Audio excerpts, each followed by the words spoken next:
To, let's assume ka siyo sabon waya. Kana so kai moving komai from tsohon wayanka zuwa sabon wayanka.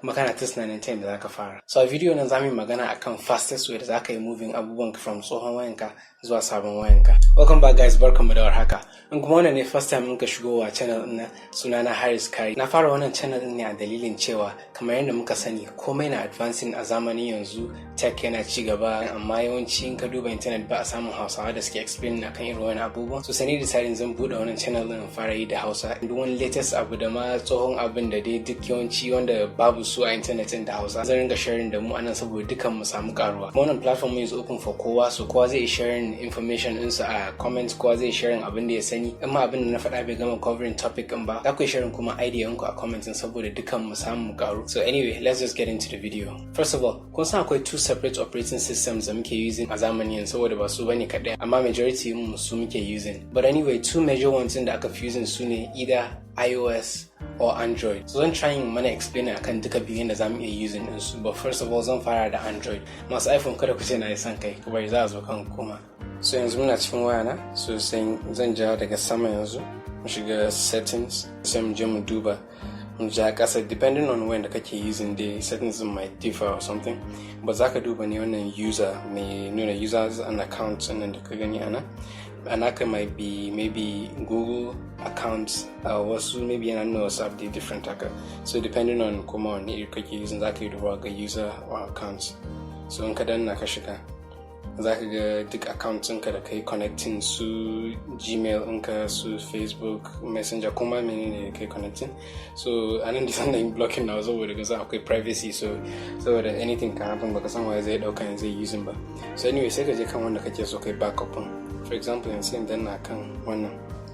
So in ka shiga zai nuna maka gashi nan auto sync, waye irin wannan abubuwan da kana so kai syncing abin ka kawai directly. So in kana so zaka danna auto sync zai nuna maka abubuwan duka da zaka yi syncing din su. So contacts mostly shine mutane suka fi needing. So in kana so ka yi backing of contacts ɗinka, zan iya cewa wannan shine tsohon phone din maka shiga settings din. So sai mu je kan contacts, yawanci ne da na fi yi kawai zan danna off sai in ƙara turning shi on. So a lokacin zai synchronizing, zai nuna maka last synchronizing da yi maybe a wani wasu watanni da suka wuce ne. So amma kai off kai on, yawanci yakan synchronizing a lokacin ya gyara maka abin. So zaka danna options din ma a sama wannan three buttons din. Depending on wayan ka maybe options ɗinka na kasa or something like that, zaka yi danna sai ka danna sync na on. So duka zai syncing din komai da komai a wurin. Duk abin naka zai zama yana cikin wannan email din naka. A ce ka bashi like 5 to 10 minutes haka, ka tabbata komai yayi syncing, yanda kada ka zo kana tunanin kai syncing komai a nan bayan bai yi ba. So once you done, kawai zaka iya fita sai ka je sabon wayanka. Shi ma sabon wayan naka sai ka shiga same settings da na gaya maka na user din. So da ke a sabon wayan baka saka kowane email ba, wurin will be empty. So in ka shigo zai nuna maka maybe irin kawai set new account ko kuma ga wani add accounting. So anyway, kawai ka zo ka saka danna add accounting. So da ke baka da wani apps ko wani abu ba zai nuna maka duk wannan listin ba. So ina da wani apps da suke kan wayana ne. So kawai zaka je directly ka je kan Google. Kana shiga Google zai fito da kai a nan. So anyway, in ya gama loading ya shiga checking info, saka email ɗinka, ka danna next, aje password ma ka saka. Kana gama sakawa zai fito da kai a wannan same wurin haka. So zaka yi danna ka shiga ciki ko kuma zai fito da kai a ciki. So ya ka danna ka shiga wurin account sync ɗin da na nuna muku, sai ku je ku kunna gaba ɗayan su. Maybe za ka a wani wayan maybe wasu da ya off haka, sai ku kunna dukansu. So duk abin da yake kan wancan wayan a Gmail zai dawo kan wannan wayan a Gmail. So that's for contacts. Or maybe a ce irin heavy files sun kuke so ku moving like pictures, music da sauran irin su, maybe a ce videos. Akwai apps irin su Xender duk da muka sani, su C-Share, su waye duka dai, kamar su X-Share ma na Infinix wanda duk da ake using su. Za ku iya using wannan shi ma ku yi moving abubuwan ku from one phone to another, wanda na san kowa yana yi already. But anyway, wannan ma za ku yi. So that will be all for wannan Android. Saboda masu iPhone na sun suna ta jira na yanzu haka. So an iPhone ma yana da sauki. Kusan kowa ya sani, duk wanda yake da iPhone ya san iCloud. Once kana da iPhone, ka tabbata iCloud ɗinka is active. Once it's active, komai da kake yi is backing up there. So but mostly problem da yawancin mutane suke facing shine idan ka fara using in iCloud ɗinka suna baka 5 gig free space online wanda yake saving like kullum maybe kana son ka yi backing up jiran da ka kunna maybe kai connecting da wifi yawanci suke cewa in kuma kana so ka yi da mobile data duk dai so jiran da kai connecting sai rinka maka backing up duk media in ka duk abin da kai choosing media su password su komai da komai zai rinka backing na iCloud. So once ka cika wannan 5 gig in kai maybe ba za ma ka san kana cikawa ba kawai abin zai ta updating kai baka sani ba yana ta uploading to iCloud. Once ya cika za su notify ninka ko man ya kusa cika za su fara notify ninka your iCloud is almost full. So ana so ka sani ne in case in kana so ka je ka hawo abu maybe a computer ka je ka delete abubuwa kai amma kana so ka yi delete entire pictures din da ya save na kai ne da videos duk da zaka iya from settings ɗinka. In kuma kana so ne kai expanding in size in iCloud naka suna ba da options ina jin kamar akwai na 300 naira 300 a wata za su baka 50 gig free space. So kaga 50 gig free space is kind of like enough zaka yi using din shi for kuma menene. So gaskiya I advise you in zaka iya so zai zama from 5 gig to 50 gig. So 50 gig ina gani gaskiya ina ganin zai ishe in dai ba wai kuma maybe kaman a ce irin hakan masu yin videos abubuwa yawanci zaka yi saving backups na videos ɗinka so irin wannan akwai next one din wanda yake sama da 300 din 900 ne shi kuma naira 900 ne. So a wata kamar da ce a wata 1000 kawai naira 900 za su baka 200 gig. So haka 200 gig kuma zan yi cewa kusan more than enough amma iri na shari da kawai shari kada mu shiga na. So bari mu je settings na san already kun riga da kun sani amma bari dai mu je settings in nuna muku da zamu yi a iPhone. So once muka shiga settings ni ma nawa yanzu is full so in gidi naka is full ma za su nuna maka anan already Apple ID suggestion iPhone backup failed saboda space in ya cika. So bari nuna muku prices din za ku tabbatar in gani gashi nan na naira 300 for 50 gig 300 naira per month. So gashi nan kuma na biyun 900 naira 900 da na ce 200 gig. So duk dai yanda kake so ka expanding kana so ka deleting pictures da suke kai ne ka ci gaba da using 5 gig din za ka iya shiga settings za ka danna not now sai ka shiga backup settings sai ka duba gaje iCloud ka danna iCloud din ka shiga. So once ka shiga iCloud din zai nuna muku duk abin da kuke saving akai ga sunan photos, mail, calendars, reminders, notes, messages duk da abubuwan ga sunan zai nuna maka komai da komai. So anan kana so gashi nan kun gana 5 gig is full. So in kana so ka yi deleting pictures ɗinka da komai saboda ka expanding space za ka yi shiga ciki in ka shiga ciki zai nuna maka gashi nan kana so ka upgrading za ka da na upgrade ka je kai directly in kuma kana so ka deleting kun ga kaman a cikin nawa 5 gig kun ga photos kadai ya ce 4.8 gig.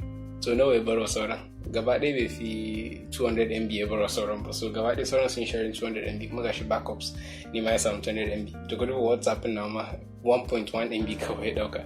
So anyway ina so in yi deleting pictures na kawai dan kan photos ne ana.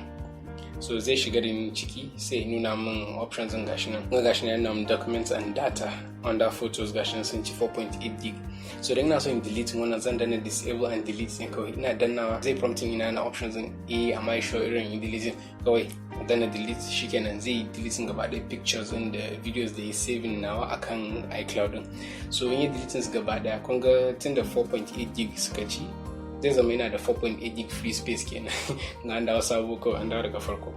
But anyway ni gaskiya I'll suggest you upgrade saboda you're not even sure wasu pictures da videos da maka saving saboda they might be important amma ka manta irin kai deleting ma dadewa kana nema so amma in ka duba kan wannan sai ka same su a can ka fara tunanin to dama na saving abin nan ne ban sani ba.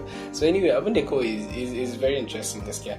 I would suggest kai expanding zuwa 50 gig zai ishe kuma me zaka yi in kuma irin content creator ne kai wanda kake saving abubuwan ka irin wannan kana saving online zaka iya yin 200 gig so that's advisable too saboda zaka yi kaga at least kuna da maybe hard drive da kuke saving abinku locally a nan daga cikin system maybe kana saving ga kuma memory system ɗinka kuma ga memory online. So shi ma iCloud ɗin kai saving abubuwan ka akai kamar yadda muka yi na Gmail ɗinka wancan a Google account ɗin kai saving zai dawo da komai zuwa wannan shi ma iCloud duk abin da kai saving na iCloud in ka canza waya kai setting iCloud ɗinka a ɗayan wayan, komai da yake wannan wayan zai koma wancan wayan. Kuma wasu Apple ma suna da wannan airdrop da zaka yi using, maybe kana using MacBook computer, kana using iPhone, zaka yi wannan transferring abubuwan directly. It's kind of very fast dai, zaka yi using wannan abun sharp ka yi moving comment ka zuwa wancan. Amma from old iPhone ɗinka ne to new iPhone zaka yi wannan transferring directly. Kuma ma kuna so za ku yi ƙara da Google Drive da sauran su wayannan wanda ban yi listing ba ma. Akwai su Google Drive, akwai OneDrive na Windows, akwai iCloud wannan, akwai kaman dai sauran irin su Box, su Dropbox, su Mega, duk dai suna nan da yawa. Zan yi magana akan su one by one insha Allah. Zan gwada yin videos akan duk wannan su ma na storage inda za ku yi expanding in storage ku. So kuma yani dai I hope yanzu kun karu sosai akan wannan video da na yi. Insha Allah kuma za mu ringa yin videos akan abubuwa da yawa. In kuma akwai abin da kuke so in yi magana akai wanda ban yi covering a wannan video ba regarding wannan na moving abubuwa transfer, za ku ga ma comment section din saboda yanzu in duba gani in san da zan yi, in zan yi part 2 ne, part 3, part 4 har 10 ma za mu iya yi. In dai ban yi satisfying ɗinku ba zan iya kokari na har sai na satisfying ɗinku. In ma ban iya na satisfying ɗinku ba, I hope akwai wanda zai iya zuwa a cikin comments ya yi magana wanda zai iya kun sani irin koya mana abin gaba daya.